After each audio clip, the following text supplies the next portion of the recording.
Hey Facebook, I'm in the office here at Simoson Building with a dear friend of mine, Mr. Pompi. Pompi, welcome. Yeah, thank you so much. It's amazing to be here. Thank you so much. It's so good to see you, Pompi. Now, Pole Pole. Pole Pole. This is your new album, guys. Yeah. In case you don't know, this is Pompi's new album. Yeah. Tell us about this album. What are you doing with this project? With this project, so obviously every project of mine is themed. And Pole Pole was just, I think we're a generation who loves instant gratification. And I was thinking of a word that for this season, and I would say even in my life, I think the thing that I feel the philosophy that sort of drives a lot of what I do is basically consistency, small steps, not grand gestures and like everything grand. I believe in the small steps, in doing small things every day until they get to a critical mass that now it becomes it's something that can't be ignored. So Pole Pole was that project. I'll give the backstory of how I got the inspiration to name it Pole Pole. So I actually visited Victoria Falls, and every time I go there, it's like a bit of a, I don't know, for me, it's like almost a spiritual experience for me.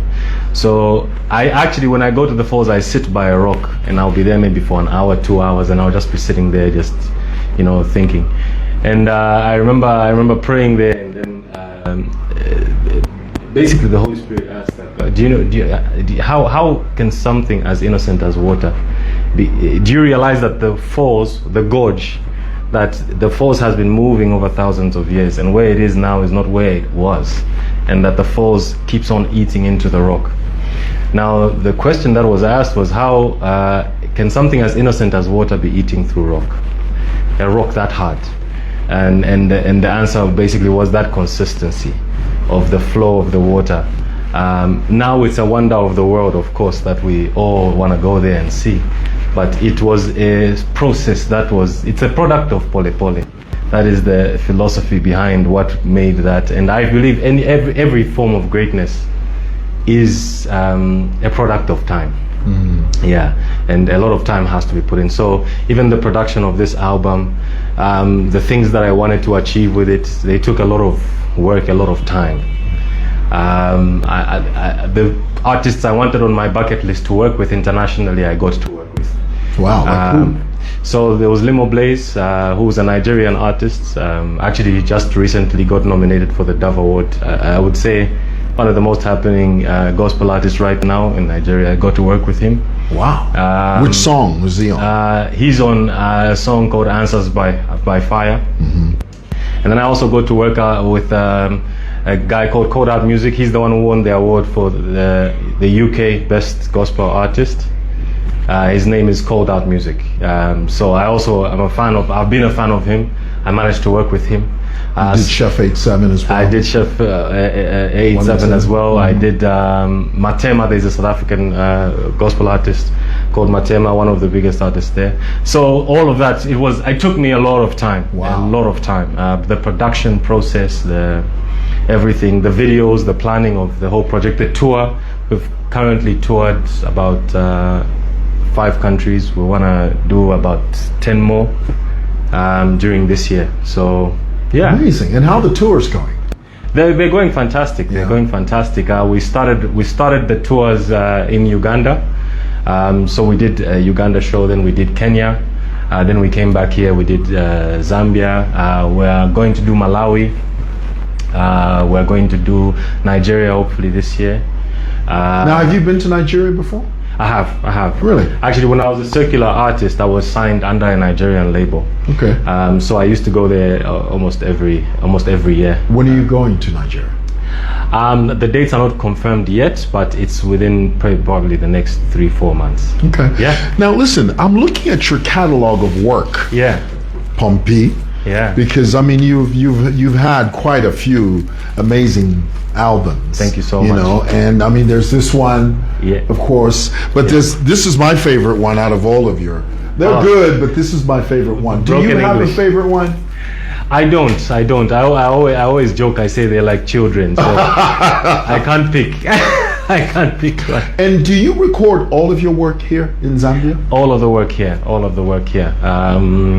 Yeah, so all of the work. I mean, Zambia has got so much talent. Actually, when I launched the album digitally, I launched it from Australia. I went to there's a university, there's a school of the arts, basically. It's called WAPA, West Australia Arts and Performance Academy. So I basically we launched it there with the students there and the lecturers who trained the musicians and the sound engineers and all. So I was this musician from Africa who they asked to make a presentation, and I was absolutely nervous to play my music because I was thinking like, I'm sure all these professors, all these, you know, they must know, they must obviously have a standard with. So you know. Amazingly, when I played they actually gave me a standing ovation, which was like, it was mind blowing for me. So I immediately called Magford, the team that did the production, and I was like, you guys, don't even try to underestimate yourself. You guys are good. Like, yeah. So fantastic. It's a blessing. Yeah. Let me ask you, because you know, you and I were talking about how CDs. Yeah. Physical, tangible CDs are phasing out. Yeah. Tell me about that. What? So we know it's no longer vogue. It's no longer a thing to walk into a shop and say, "Give me 10 CDs." Yeah. Actually, what's quite interesting is if you notice, there's no actual store right now. So there used to be Sounds Arcades, but now they transitioned and they now sell technology. So they don't sell CDs anymore? They don't sell CDs anymore. So what's going on? How do we get music apart from, I mean, the obvious? I mean, you hear people talking about streaming and all that. Yes. But how is that making you guys money?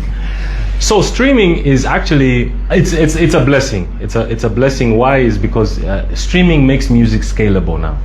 So now you can do things at scale. So before, if it's CDs, I'll need to find a distributor in Kenya, I'll need to find a distributor in Australia and actually take the CDs there and the distribution from there.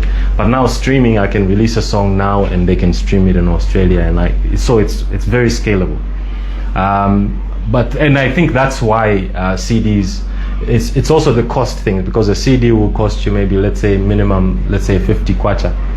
And streaming will cost you about $2.5.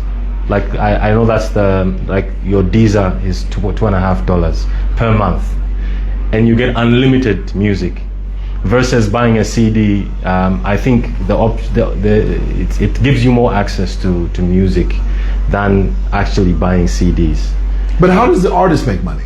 So per stream, so basically you get per stream. The capital is divided between the organization, like your Apple Music gets a percentage and the artist gets a percentage of each stream. So every time when you subscribe, that's whatever your subscription money is, your playlist, every time you play a song, basically the money is divided up amongst between the songs that you frequently stream. Yeah. So if I'm listening to Pole Pole, if I listen to Pole Pole 10 times a day on my Spotify, is it on Spotify? It is on Spotify. Okay, so if I listen to that 10, so each time I listen to it, you're getting paid. Yes, but it's tiny amounts, but obviously, they but if come you put it together, exactly. So I think streaming has opened possibilities that would never. So like Pole Pole currently on Spotify alone has got 4 million streams, for example. Really? Yeah. Amazing. Yeah. So I mean, I wouldn't be able to reach those people with CDs. So it's definitely. So in your opinion, it's better this way? It is. I think it is. I think it has also equalized the industry. I mean, the internet itself has sort of, because the gatekeepers almost don't have any powers anymore. Wow. Yeah, because with CDs and distribution, there were a lot of gatekeepers, and you needed to be signed to some major label who had the value chain to distribute your. But now you can deal directly with Apple Music, deal directly with Spotify, no middlemen if you choose. I do have a company that helps me with distribution, a South African company, but it's easier now. I mean, there's not much. There are no gatekeepers that you need to deal with as much now. Do you think us as Zambians are we clued into that? The consumers, people that listen to music, are they aware of what you're explaining? Because some of the things you've just said, I wasn't aware of. Yeah, I think that the artists are getting there. Although, of course, Maybe some of the intricacies they may not know. So there are some platforms that I believe are beneficial. Some I don't believe are, some platforms, some streaming platforms I don't believe are actually built to empower the artist. Some are. So that's now where the battle is, because some platforms are really currently exploiting artists. But obviously sometimes the artists, what they would call clout, so they just do it for clout, just to say, oh, this platform I've got 20 million streams, but what does that 20 million streams convert into? Yeah, so I think that's where I think maybe the industry needs a little bit of work, because yeah, if they promote that platform, especially on their pages and the like, basically they're making now the consumer get used to using this platform. Interesting. Yeah. So these physical CDs, these are like souvenirs now. Yeah, they're collectibles. So even when we're selling this CD, we just say they're collectibles for. So you would request. You still have that uncle, that auntie, that friend who's got the CD player in the car. Amazing. Yeah. I love this cover. Yeah, thank you so much. Where did you shoot this? We shot that actually at Chaminuka. Really? Yes. Okay. Yes. Now your wife, my wife was listening to a song that your wife was rapping on. Oh yes. And my wife says, "What? Esther's rapping now?" Yeah. How did you get her to do that? And it sounds to me like she's done it before. Yeah, no, I mean Esther's very musical. Sure, I actually, because I knew so I heard her rap. And I said, no, like you need to, she would just do it in private. I'm like, no, you need to rap. Like, so in Shamboko, there was the little segment where I think that was the beginning of her rap career. Yeah. Well, she sounds amazing. Yeah, she really good, does. Yeah. I mean, my wife thought that was pretty good. Yeah, absolutely. Really cool. Yeah. Well, hey, Pompi, thank you so much. We love you. We appreciate your artistry. Let me tell you what I appreciate about you. And I know you hear this, but I have to say it to you. I love your dedication to excellence. Thank you so much. Everything you've ever put out, everything, thank you to so me much. has always spoken of excellence and doing it to the very best of your ability, and always bringing your A game. I'm grateful. As many years as I've watched you, thank you. That has always been a constant. Thank you. And I appreciate you for that. We also appreciate you. Well, I have to let you know. I look at you as somebody who's trying to change a mindset. Well, thank you. Yeah, and that's obviously a fight. Thank you. But it's a worthwhile fight. Thank you, so brother. Thank you so much. Please. Now, before I let you go, can you they're saying to me here, please ask him to just sing a few lines from Pole Pole. From Pole Pole? Yeah. Oh, okay. Let's see. I'll just sing the chorus for Pole Pole. So, when you're walking on a mountain, ni pole pole, pole pole, one step at a time, as you climb, ni pole pole, pole pole. Blessings. Wonderful. Thank you. Pompi, we love you. Thank you so much. Blessings love you too. To you, your family, and everybody. I'm grateful.